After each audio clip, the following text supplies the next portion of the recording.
ओम नमः शिवाय।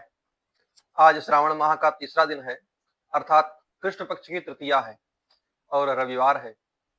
यह मास सभी मासों में सबसे अधिक भगवान शिव को प्रिय है। भगवान शिव ने इस माह की बहुत ही महिमा कही है और यहाँ तक कह दिया, अस्मिन मासे कृतम यद्यत् तद अनंत्याय कल्पते भूमिशायी ब्रह्मचारी सत्यवाक्यो भवेन मुने। यदि कोई व्यक्ति किसी प्रकार का अनुष्ठान नहीं कर सकता है तो केवल वह ब्रह्मचर्य से रहे, सत्य बोले, जमीन पर सोए। ऐसा भी करने से उसका एक अनुष्ठान ही माना जाएगा। भगवान शिव कहते हैं, यथायम में प्रियो मासा तथा किंचन न में प्रियम कामिना फलदश्चायम निष्कामस्य तो मोक्षदा। इस मास में भगवान शिव कहते हैं, जितना यह माह मुझे प्रिय है उतना और कोई नहीं प्रिय है। इस मास में जो सकाम भाव से कर्म करते हैं, उन सकाम कर्म करने वालों को मनोवांछित फल, और जो निष्काम करते हैं उनको मोक्ष की प्राप्ति होती है। कुर्यान नक्तव्रतम योगिन श्रावणे नियतो नरः रुद्राभिषेकम कुर्वीत मास मात्रम दिने दिने। इस मास में नक्त व्रत करते हुए प्रतिदिन रुद्राभिषेक करना चाहिए।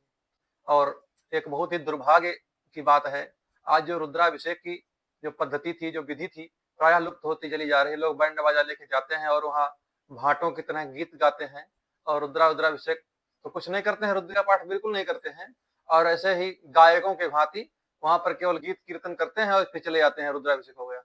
तो इस प्रकार का रुद्राभिषेक नहीं है।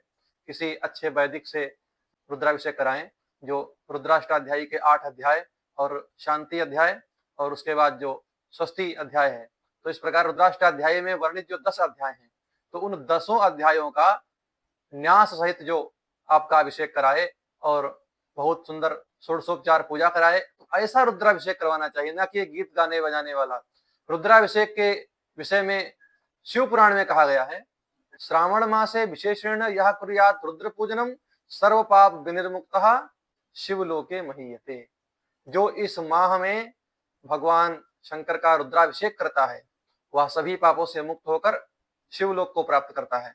तो रुद्राभिषेक इस माह में करने की बहुत महिमा कही गई है। तो सभी लोग रुद्राभिषेक करें।